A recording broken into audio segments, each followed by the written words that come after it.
Amateur Traveler is in its 20th year now, but can you imagine if I had people on the show who had never been to the destination, but had just read about it or seen a movie about it? That wouldn't make any sense at all, and you wouldn't listen. We all know how important it is to receive advice from people who know a destination to get the most authentic local experience. And a great option for experiencing this is Explore Worldwide and their authentic small group adventures, led by local tour leaders, perfect for solo travelers who want to meet like minded people with a desire for adventure. I'm often an independent traveler, but two of my last three trips were with small group tours because they organize everything and it's a lot easier. If you want to recreate the tour I did to Malta, they have a Malta and Gozo Discovery Tour. I'm intrigued by one of their tours called A Taste of Sicily. The company again is Explore Worldwide, and visit exploreworldwide.com to learn more. And thanks to Explore Worldwide for sponsoring this episode of Amateur Traveler. The nights are long, the days are short, and the weather is chilly to downright cold, depending on where you are. It's a good time to slip into a Quince iconic Mongolian cashmere sweaters, which start at only $50. You can treat yourself to everyday luxury at an affordable price with Quince. If you really want to dive into luxury, you can check out their leather handbags, washable silk shirts, and European linen sheet sets. Whatever you're looking for at Quince, all the prices are 50 to 80% less than similar brands, and they do that by partnering directly with top factories and cutting out the middleman. They only work with factories that use safe, ethical, and responsible manufacturing processes. And of course, they use premium fabrics and finishes for that luxury feel in every piece. But you've already heard me rave about my Quince travel pants. Treat yourself this winter without the luxury price tag. Go to quince.com/traveler for 365-day returns plus free shipping on your order. That's QUINCE.com/traveler to get free shipping and 365-day returns. Quince.com/traveler. And thanks to Quince for sponsoring this episode of Amateur Traveler. Got my bags packed, I'm on a roll. I'm heading out there and I'm ready to go. I'm looking real good in my passport photo. Oh, no. Amateur Traveler, episode 370. Today, the Amateur Traveler talks about cowboys and cattle drives and art museums as we go to Fort Worth, Texas. Cathedral, got to sit in one more cafe. I know that I should be heading home, but maybe not today. Welcome to the Amateur Traveler. I'm your host, Chris Christensen. This episode of the Amateur Traveler is sponsored by Audible.com. Audible is the leading provider of audiobooks. You can get a free audiobook by going to amateurtraveler.com/freebook. What I'm going to recommend, because the cowboy theme of this particular episode, is the book Lonesome Dove. It was made into a miniseries a while back. It's a good story and a good listen. amateurtraveler.com/freebook. Before we get into this week's interview, I do have two news stories for you. In the first story, in most jobs, it wouldn't be odd if you told a colleague, can you just cover my desk for a few minutes while I go to the restroom, even if it turned out to be a 40-minute restroom break. But when your job is being a pilot for Air India, and the person you hand the controls over to is a stewardess, that does raise some eyebrows. And that actually happened. In the second story, a man with Tourette syndrome has been banned by JetBlue from their flights because he can't stop saying the word bomb. He probably said it about 100 times through the terminal and through the TSA. I know I should feel sorry for the man with Tourette syndrome. It's a terrible situation to find himself in, but I am going to side with the airline on this one. For links to both those stories, check out the show notes at amateurtraveler.com. I'd like to welcome back to the show Jason Hall, who is the newest member of our 5-time interview club and has come to talk to us about Fort Worth, Texas. Jason, welcome back to the show. Hey, Chris. Thanks for having me. And Jason, you have done an odd collection of places, as we talked about before we started recording. The 4 episodes that we came up with here are Barbados, Bavaria, and Southern Germany, which I should mention, as I told Jason afterwards, I think is the most downloaded episode of The Amateur Traveler, Charlottesville, and Namibia. Now, at least one of those you lived at, and that was Charlottesville, and Fort Worth is your new home. Right. So you're still seeing it with the eyes of someone who just moved there in the last year, in fact. Yes, we've been here for about 8 months now. And so I reached out to you when I moved and wanted to take it with the eye, first of all, of a tourist discovering the place. But now that I've been here a little bit longer, I might know a couple of the niches that someone who just reads the guidebooks might not find out about. Excellent. Now, all I know about Fort Worth is the Dallas-Fort Worth Airport. So really, let's get into why should I go to Fort Worth? Why should I come to that part of Texas? Well, Fort Worth tends to be the forgotten part. So everyone flies into Dallas, Fort Worth, and then they go straight to Dallas because it's the bigger city. So it's sort of like Minneapolis, St. Paul. No one ever goes to St. Paul. But it's really got a lot of the neat stuff, a lot of the culture, and a lot of the history.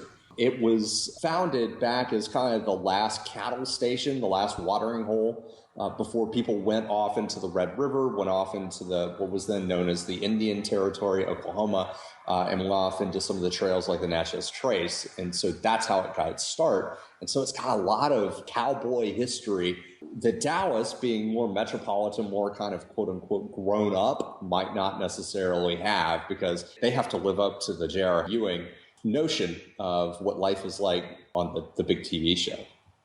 All right. And what should we see in Fort Worth? Well, there are a lot of things that you could see. I at first kind of thought, well, you go to a few places and then you'll be done. But it's like an onion. Every time you peel a layer back, you find something new. So let's start off. Let's explore that cowboy culture. So the place that you want to go to really get a feeling for the cowboy culture is called the Fort Worth Stockyards. And it's more of a district than anything else in Fort Worth. So down there, they have something called Billy Bob's Texas, which is one of the biggest honky-tonks in the world. If you want to see the handprints of your favorite country music singers, chances are it's on the wall. It's got an enormous dance floor. So if you want to go do the boot scoot boogie or do some square dancing or just catch a concert, it's a great place to go, and they have awesome barbecue. Okay. There's also the Fort Worth Rodeo, which is one of the early stops in the rodeo circuit in any given year. And even though it doesn't have a lot of the prize money that some of the other ones have, it's got more of the prestige.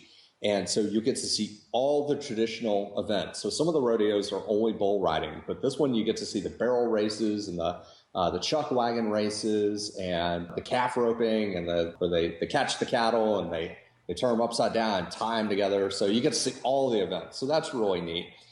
And we should say, for those of you who don't know rodeo, when he says barrel racing, you're not actually racing barrels nor racing in barrels, but you're racing horses around barrels. Correct. And it's a women's sport primarily. I don't even know that men do it, but you've got 3 barrels in a triangle. And so the horse comes out exactly opposite of the apex of a triangle, goes around that one, and then goes around the 2 at the base, comes back around, and then goes back out, and they're done for time.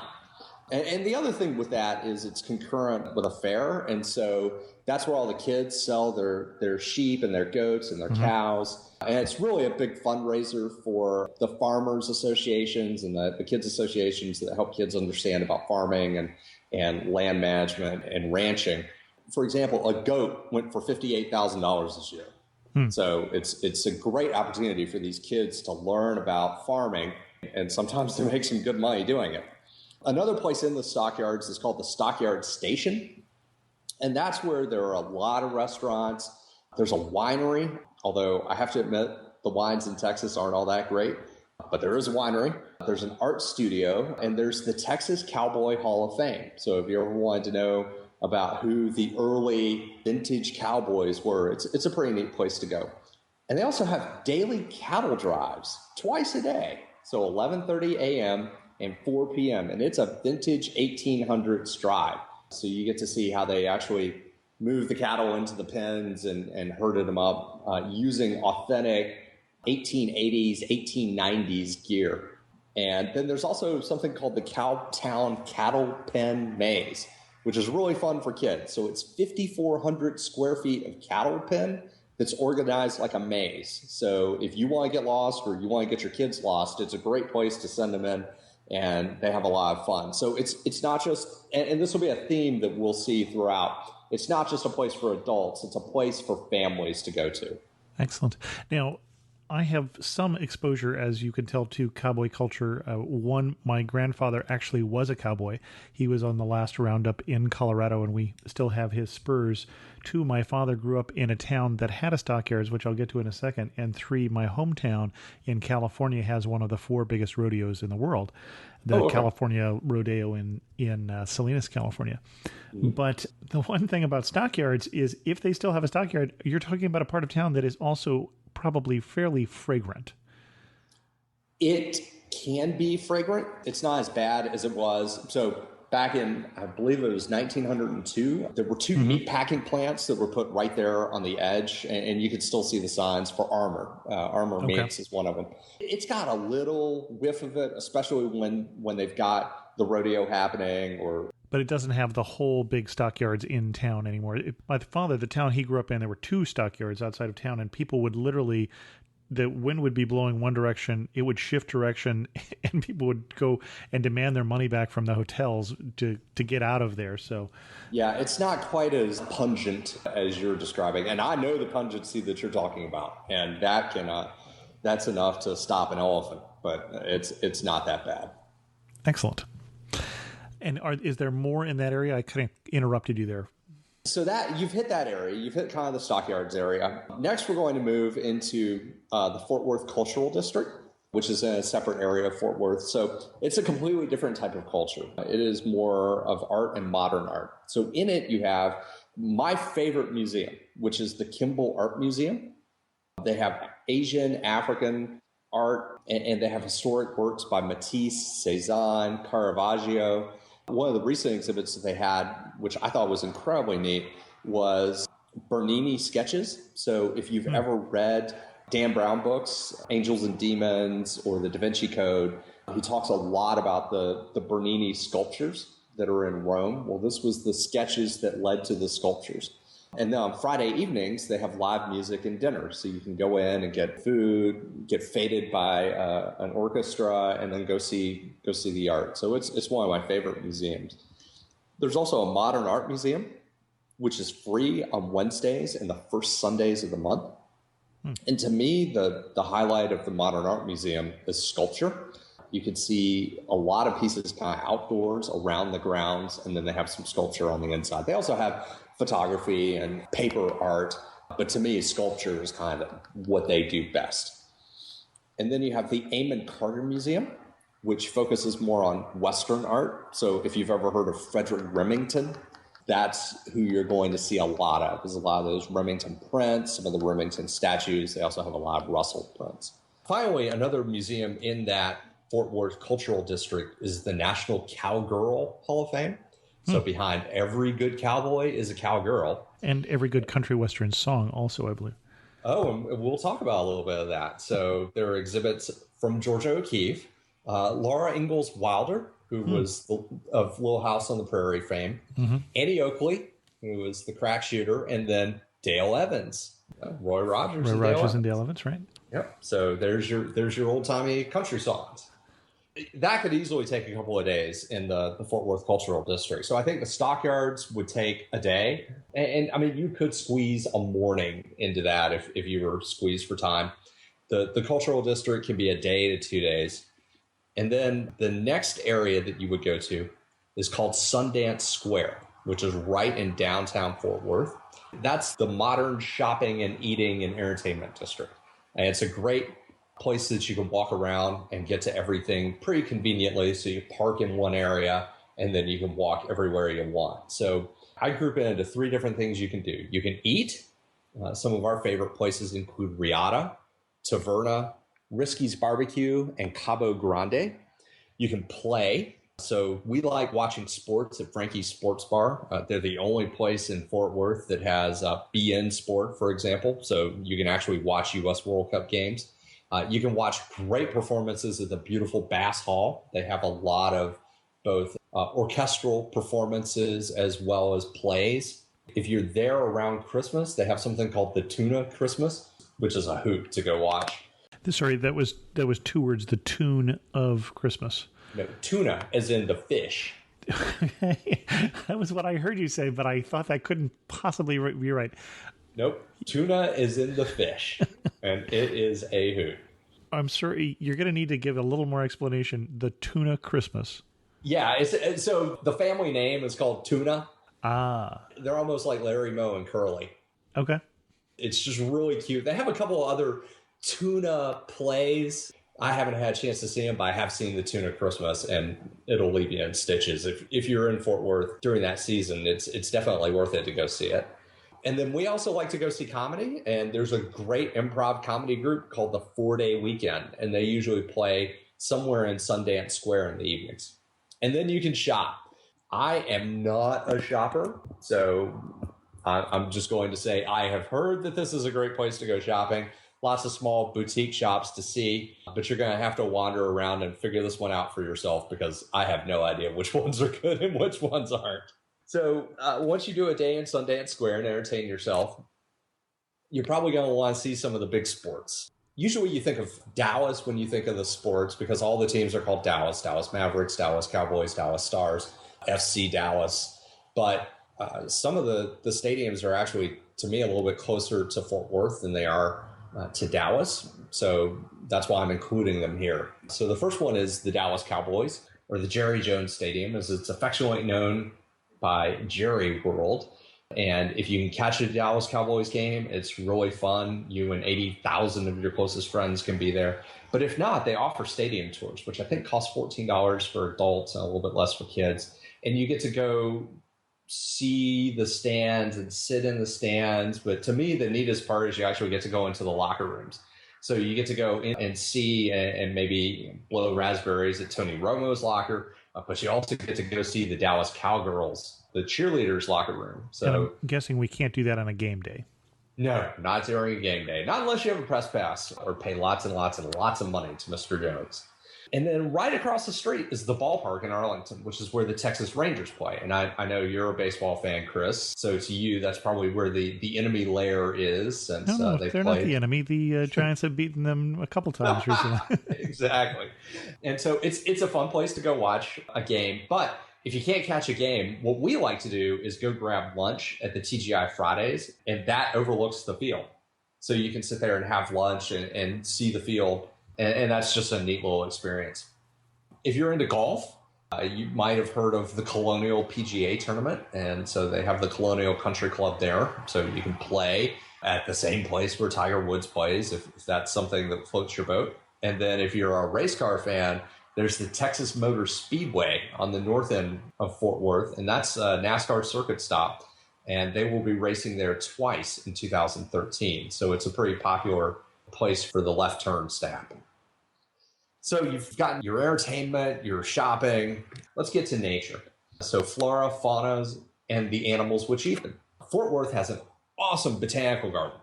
And I've been to Keukenhof in the Netherlands where the big tulip festival is. And to me, I think the Botanic Garden comes close to Keukenhof's tulip festival in terms of quality. Now that would be May time period? Yeah, although they have 4 seasons worth of botanical gardens, but yeah, definitely spring when everything blooms is the best time to go. Probably a little bit later than you would go to Keukenhof, for example. It's got 110 acres of gardens. They range from Japanese gardens to they even have a native Texas forest boardwalk, which is probably the only place in Fort Worth that you're going to see any forest. You don't come to Fort Worth for the natural scenery, although the Trinity River runs through Fort Worth and has 40 miles worth of trails. So if you want to go hiking, that is one place that you can do it. It's a great place to go rollerblading or skating or biking or running. And they have some restaurants along the way too. So it's a pretty neat little trip to do, although there isn't a lot of shade. So make sure you wear a hat and you wear sunscreen when you do that. A native Texas forest, I'm picturing cottonwoods, but I don't really know what a native Texas forest looks like. You are asking a non-botanist that question. They were green at the top and brown at the bottom is what you're saying. Exactly. Okay. And they were big enough to put my arm around. So that's about all I can tell you about that. I mean, we have trouble keeping our 2 poor little oak trees alive in our yard. So that's about the extent of botany that I know about Texas. So there's the Fort Worth Zoo. And they actually do a pretty good job of attempting to recreate natural reserves. Now, as you and I have discussed, we've been to Namibia, so we've seen nature in its fullest and finest. So it's obviously a zoo, but they have pretty big open spaces. They have a savanna feel. And something that I think is really neat is they have a 5K run that goes through the zoo. So as you're running in your 5K, instead of thinking, oh my gosh, where am I going to get my next breath of air? You can go, oh, neat, a leopard. I think that's just a neat little concept that they let people do races through the zoo. And just goes through the regular paths. It doesn't. You don't run through the enclosures or anything like that where you would have to run particularly fast. Okay. That would be a sprint as opposed to a 5K race, and you probably would lose. So I'll mention one day trip that you can take outside of Fort Worth that we like to do. And that's to head south. You need to leave early in the morning, particularly if it's in the summer, in order to be able to do this. So you would go down to Glen Rose, Texas, and you'll go to the Dinosaur Valley State Park, which has a lot of hiking and bike riding. But the really neat thing is you see dinosaur tracks in the rocks, and that's just not something you get to see every day. So that's kind of cool. Go hiking around, see real dinosaur tracks, or someone in the early 1900s got really creative with their sculpture and then threw the rock in the water. So it's a pretty neat place to go. And then once you do your hike, you come back and you go to Granbury, Texas. That's a good place to see for a half a day because they have a really neat little old town square and a lot of kitschy little shops. And if you catch it at the right time, sometimes you can catch an opera while you're there too. So it's a neat little place to go. And you mentioned if I come in the summer, do you have a recommendation when we should come? Do not come in the summer. That's what I was thinking. Now would probably be better than summer. Yeah, we definitely think that April to May and then late October and November are the best times to come. Now, I found Fort Worth weather to be interesting in that it isn't as humid and it's windier. And so to me, the weather feels 10 degrees cooler than the temperature says it is. Mm-hmm. So if it says it's 65 outside, I'm going to be wearing a long sleeve shirt and I'm probably not going to be wearing shorts. Whereas if I was somewhere else, I'd probably be in a short sleeve shirt. So that's just something to be aware of. Same temperature, even in not too far over in Houston, would be much more humid, much more different. Much more humid. It's a lot drier up here and a lot windier. And so that kind of keeps that feeling more temperate. Okay. So that could probably get you a week's worth of happiness and occupation and stuff for your kids to do too if you came to Fort Worth. I think the last thing I'd mention is some of our favorite restaurants. I know I mentioned a few earlier, but I'll throw out a few more places that we like to eat. Joe T. Garcia's is the place for Mexican food. They have an enormous outdoor courtyard, great place to go sit, eat Mexican food, have margaritas, and just enjoy being outside. TCU's got some good places. One of our favorite places is the Mellow Mushroom Pizza. There's also a lot in the cultural district. To us, the highlights include Rodeo Goat. Yes, you heard that name right. Rodeo Goat, Reservoir, and Chimneys. And then for authentic Mexican food, I think our favorite place is called Uncle Julio's. And Rodeo Goat, two words that I'm not used to saying together. It's a burger place. Okay, I was going to say, and does it specialize in goat? Okay, no, not so much. It's a burger place. I'm sure if you ask really nicely, they might sneak some goat in there, but it's a burger place. Okay. So you did not grow up in Texas? No. But you moved to Texas? Yes. I'm a native Georgian. And so there are some similarities, but there are some differences. Did you have to get the hat, first of all? No, not yet. And you're foreshadowing the only in Fort Worth. Okay. Yes, there is is it culturally right to get the hat, or will people think you are, as they say, all hat and no cattle? So I know people that have bought the hat. You tend to stand out if you don't know what you're doing when you wear it. And so I would stand out because I don't know what I'm doing wearing a cowboy hat. For example, we talked about the Fort Worth rodeo. After the rodeo, we were leaving and all the cowboys were huddled together just sharing stories about, boy, did you see how that bull threw me 15 feet in the air and that little calf didn't want to go down and whatever. And they were all decked out in Wrangler jeans, cowboy boots, the plaid shirts that button up. and the cowboy hats, the 10-gallon lids, every single one of them. It was like a stereotype convention. What surprised you, though, about Fort Worth? I mean, you knew some of this stuff going in, but what has caught you off guard? It's a bigger city than I thought it was. I knew it was always Dallas's little brother, little sister, whatever you want to call it, but it's still a big city. It takes a good long time to get from end to end. It's fairly accessible. It's easy to drive by car. It's difficult to me if you want to go public transportation. So if you're coming here, rent a car. The people are very engaging. They aren't afraid to say hi or howdy. And when they say howdy, it's authentic. It's not fake. And they're really interested in what your story is, who you are, why you came. In fact, they are much more likely to engage you than I think a lot of places I have been to. So some places where people kind of engage you, you start to wonder, okay, when is this person going to ask me for money or ask me to invest in his Uncle Harry's deli or something like that? But no, this is all authentic, engaging. They really, and it may be Southern culture, but it's really personified here about the Southern hospitality and people really being willing to wave at you and say hi. It's one of those where you really need three hands when you drive because one hand is waving at everyone all the time. I'd like you to think about two moments. One moment when you thought, I am now home. And the other moment when you thought, to hell with Texas, I'm going back to Georgia, or I'm going back someplace else.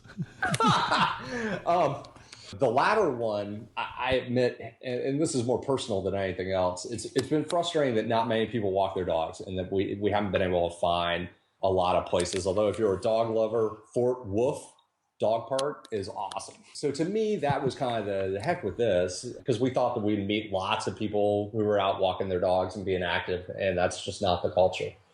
When I feel like I've been most at home, probably when we go to some of the places along Montgomery Street, some of the restaurants there, and we can bring our dog.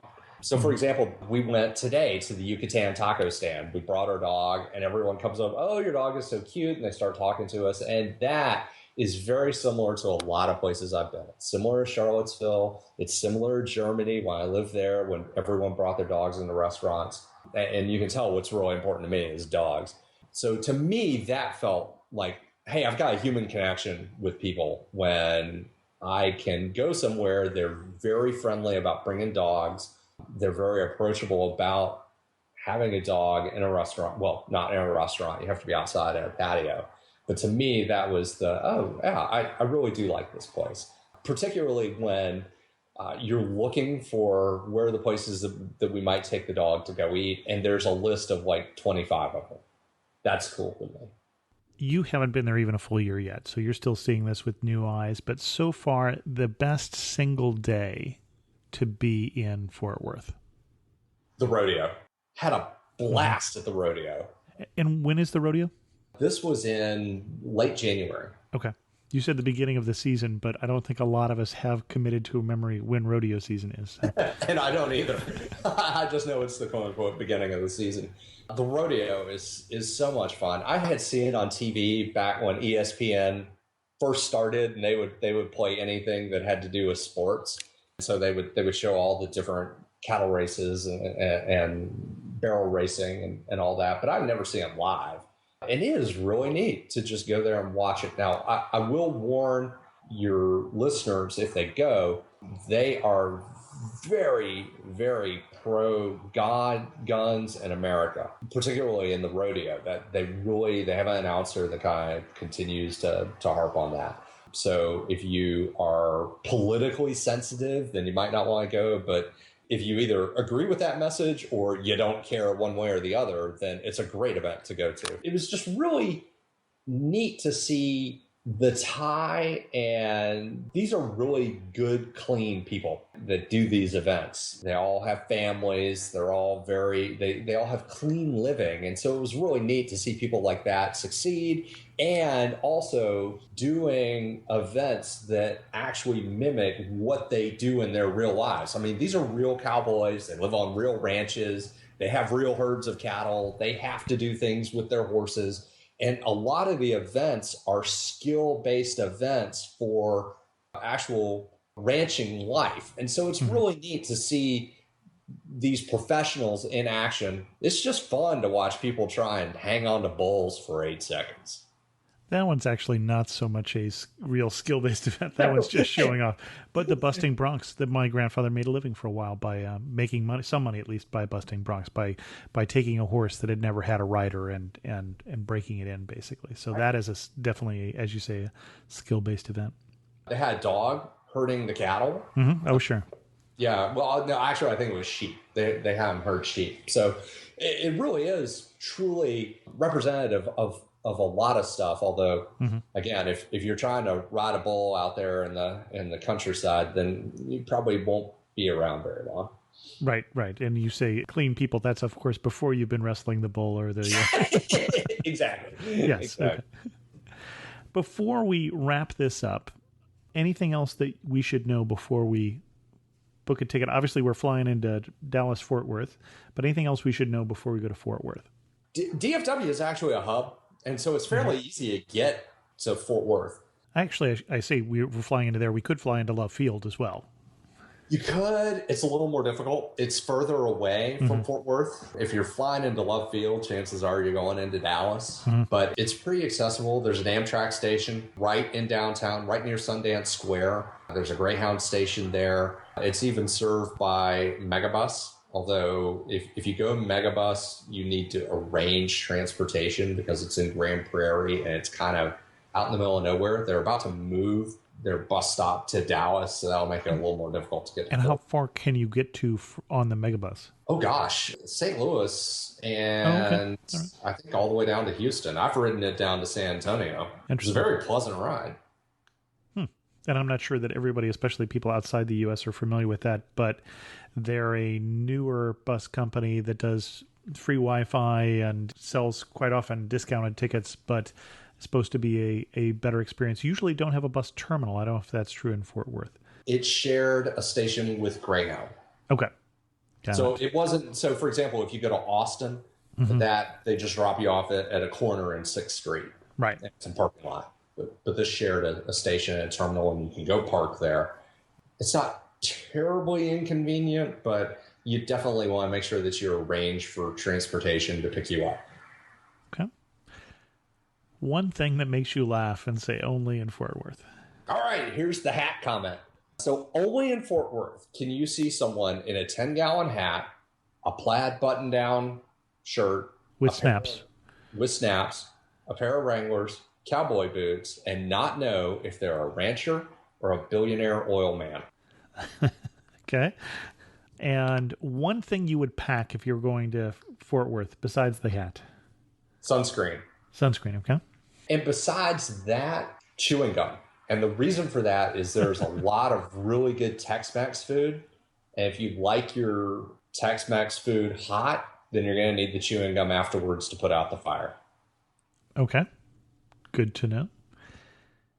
Last 2 questions. You know what's coming. You really know you're in Fort Worth when what? You really know you're in Fort Worth when a random stranger comes up to you, says howdy, and really means it.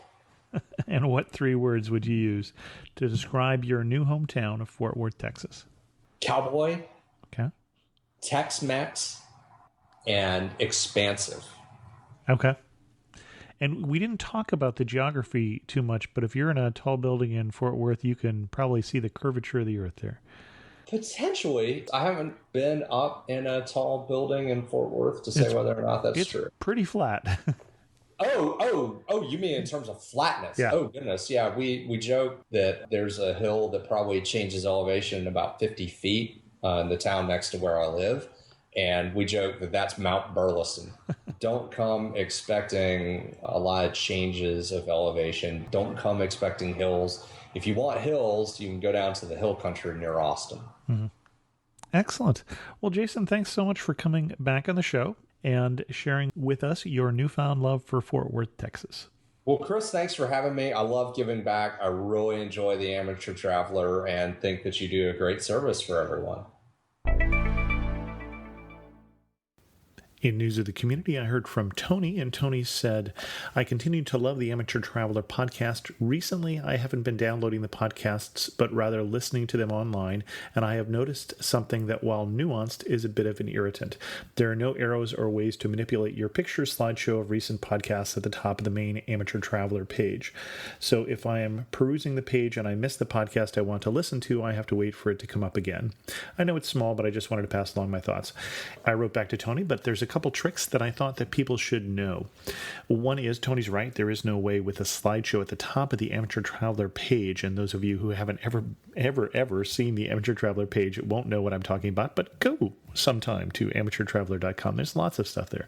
If you scroll down a bit, there's a link for audio podcasts, and there's a page that will show you all audio podcasts. It's not the articles, not the photos of the day, but just the audio podcasts in order from the most recent to the oldest episode of the show, going all the way back to episode 1. There's a similar page for video podcasts in case I should put out some more of those in the future. And so you can also do that, by the way, by category. You can say, for instance, that I want to go to Europe and I want to list just the audio podcasts for Europe. If you plan a European trip, for instance, that might be a good way to do it. With that, we're going to end this episode of The Amateur Traveler. If you have any questions, feel free to send an email to host@amateurtraveler.com or leave a comment on this episode at amateurtraveler.com. You can also follow me on Twitter at Chris2X. And as always, thanks so much for listening.